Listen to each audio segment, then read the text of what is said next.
Hai, Assalamualaikum warahmatullahi wabarakatuh. Okey, mula-mula kita akan daftar di meja kita .my. Okey, lepas tu kita klik daftar restoran anda.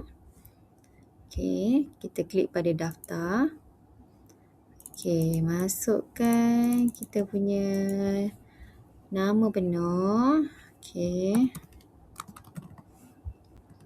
Okey, email.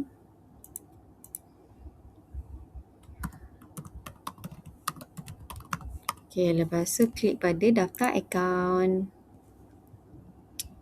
Okey, akaun anda telah didaftarkan. Sila log masuk.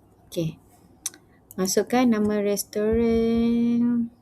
Kita letak Cafe Cinta Kita. Okey. Email perniagaan. Okey, Cafe Cinta Kita @gmail.com. Nombor telefon kedai kita. Okey, mulakan 6012. Okey, lepas tu masukkan alamat. Nombor 28 Jalan Cinta Kita Bangi.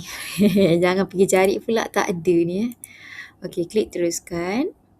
Okey, berjaya restoran anda telah didaftarkan. Okey, ni kalau kita ada kita letak cawangan.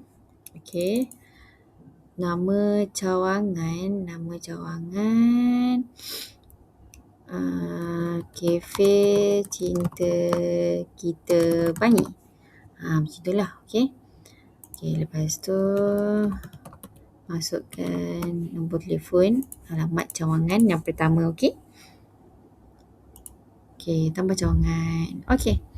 So, dah nampak dah kita punya dashboard. Okey, kalau kita log keluar, lepas kita nak log masuk, okey, boleh masukkan email dengan password kita tadi tu lah.